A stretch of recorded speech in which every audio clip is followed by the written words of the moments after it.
بسم اللہ الرحمن الرحیم۔ تصور آخرت کے حوالے سے آج جس غلط فہمی کو ہم زیر بحث لائیں گے وہ شفاعت کے تصور سے متعلق ہے۔ یہ بیان کیا جاتا ہے، روایات میں بھی یہ بات بیان ہوئی ہے کہ قیامت کے دن شفاعت ہے جو نبی صلی اللہ علیہ وسلم اپنی امت کی کریں گے، اور یہ کہا جاتا ہے کہ وہ اپنی شفاعت کے نتیجے میں بہت سارے گناہ گاروں کو اللہ تعالیٰ کے غضب سے، اللہ تعالیٰ کی سزا سے بچا لیں گے۔ اور بہت ساری وہ باتیں بیان ہوئی ہیں جو خود اللہ تعالیٰ کے عدل کے اور جزا و سزا کے صحیح تصور کے بالکل منافی ہیں۔ دیکھیے، سب سے پہلے تو یہ جان لینا چاہیے کہ قیامت کے دن جو کچھ بھی پیش آئے گا وہ اللہ تعالیٰ کے کامل عدل کا ظہور ہوگا، اور وہ کوئی حق کو باطل نہیں کرے گا، کسی باطل کو حق نہیں کرے گا۔ وہ اللہ تعالیٰ کے کامل انصاف کا ظہور ہوگا، اور چنانچہ اس کے نتیجے میں جو بھی شفاعت کا تصور ہمارے سامنے آتا ہے، جیسے کہ ابھی ہم ڈسکس کریں گے، وہ اسی کے عین مطابق ہونا چاہیے۔ سب سے پہلے تو یہ جان لیجئے کہ شفاعت کا جو لفظی مطلب ہے، جو مفہوم ہے، وہ اصل میں یہ ہے کہ ایک بندہ جب اپنے لیے، اپنے گناہوں کے لیے مغفرت طلب کرتا ہے، اللہ تعالیٰ سے مغفرت کی دعا مانگتا ہے، تو جب کوئی دوسرا اس کی اس دعا میں اس کے ساتھ شریک ہو جاتا ہے، اس کی تائید میں، تو اس کو شفاعت کہتے ہیں۔ تو یہ نبی صلی اللہ علیہ وسلم ظاہر ہے یا انبیاء علیہ السلام ان جنرل اپنی امتوں کے لیے یہ کام کریں گے۔ تاہم اس سلسلے میں یہ بات ذہن میں رہنی چاہیے، جیسا کہ میں نے عرض کیا، کہ اس میں کچھ ضابطے ہیں جو قرآن مجید میں بیان ہوئے ہیں، جن کو ہر لحاظ سے فالو کیا جائے گا۔ یہ بات بالکل ذہن میں رکھنی چاہیے کہ قیامت کے حوالے سے جو کچھ بھی تفصیلات بیان ہوئی ہیں روایات میں، ان کو ہم قرآن کی روشنی میں سمجھیں گے، اور قرآن کی روشنی میں اگر سمجھیں گے تو تصویر بالکل صاف ہو کے ہمارے سامنے آ جائے گی۔ دیکھیے، سب سے پہلے تو یہ ہمیں قرآن مجید یہ بتاتا ہے کہ توبہ کا ایک ضابطہ ہے جو اللہ تعالیٰ نے قرآن مجید میں بیان کیا ہے۔ ظاہر ہے کہ اللہ تعالیٰ سے انسان اپنی مغفرت کی جب دعا کرتے ہیں، اپنی گناہوں کی مغفرت کی دعا کرتے ہیں، تو یہ اسی ضمن میں اللہ تعالیٰ نے فرمایا ہے کہ اگر آپ نے مجھ سے مغفرت مانگی اور توبہ کی تو میں ایک ضابطے کے تحت اس کو قبول کروں گا۔ یہ کہا گیا ہے کہ جذبات سے مغلوب ہو کر اگر ایک شخص جو ہے اس سے گناہ ہو بیٹھتا ہے، اور وہ فوراً ریئلائز جب کرتا ہے اپنی اس مسٹیک کو، اپنی اس غلطی کو، تو اللہ کے حضور اگر وہ توبہ کرتا ہے تو خداوند تعالیٰ کہتے ہیں کہ ان پہ لازم ہے کہ اس کو قبول کر لیں۔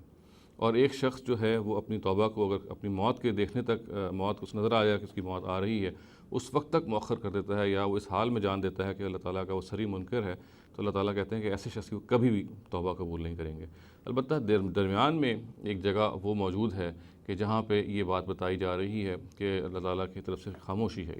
یعنی مثال کے طور پہ ایک شخص نے اپنی فوراً تو توبہ نہیں کی جب اس کو اپنے گناہ کا احساس ہوا، اور نہ ہی اس نے اپنی موت تک اپنی توبہ کو مؤخر کیا۔ تو اس میں درمیان میں جو معاملہ ہے، تو قرآن اس معاملے میں خاموش ہے۔ توقع یہ کہی جا سکتی ہے کہ اصل میں یہی وہ جگہ ہے جہاں پہ ایسے ہی وہ لوگ ہیں جنہوں نے اس موقع پہ جب توبہ کی ہوگی، تو اس کے بارے میں ہم توقع کر سکتے ہیں کہ انبیاء جو ہیں یا نبی جو ہیں ان کی اس موقع پہ یا اس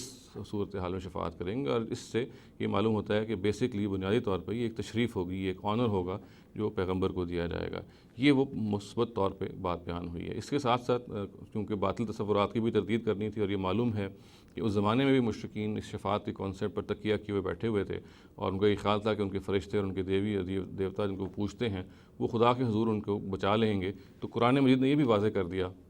کہ یہ جو شفاعت کا جو باطل کانسیپٹ ہے یہ بالکل غلط ہے، اور اس کے بارے میں یہ باتیں فرمائیں۔ سب سے پہلی بات تو یہ بتایا کہ قل اللہ شفاعت جمیعا، یعنی سورہ زمر میں یہ ارشاد فرمایا کہ شفاعت کا جو حق ہے وہ سارے کا سارا اللہ تعالیٰ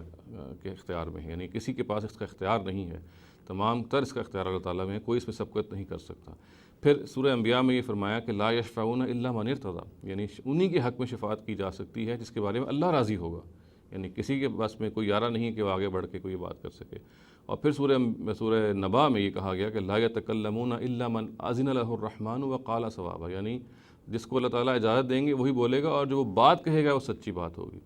تو اگر آپ ان ساری باتوں کو ملائیں تو یہ آپ کے بالکل واضح ہو کے بات سامنے آ جاتی ہے کہ شفاعت بیسکلی ایک تشریف ہے، ایک آنر ہے جو انبیاء کو دیا جائے گا، جو نبی صلی اللہ علیہ وسلم کو بھی اپنی امت کے حوالے سے دیا جائے گا، مگر یہ اپنی نیچر میں کسی ایسے باطل کو حق نہیں کرے گی، اور نہ کسی ایسے حق کو باطل کرے گی جس کے بارے میں ہم جان سکتے ہیں کہ وہ اللہ تعالیٰ کے بالکل عدل کے منافی ہے۔ عدل کے منافی کوئی وہاں بات نہیں ہوگی۔ قرآن نے یہ بتا دیا کہ اس کا اختیار سارے کا سارا خداوند تعالیٰ کے پاس ہے۔ جس کے بارے میں شفاعت کا تصور یا کے بارے میں وہ دینا چاہتے ہیں کہ اس کی شفاعت کی جائے، وہ بھی اللہ تعالیٰ پوائنٹ آؤٹ کریں گے اپنے عدل کے مطابق، اور جو بات کہی جائے گی، جس شخص کے حق میں جو بات کہی جائے گی، وہ بھی تمام طرح درست اور سچ پر مبنی ہوگی۔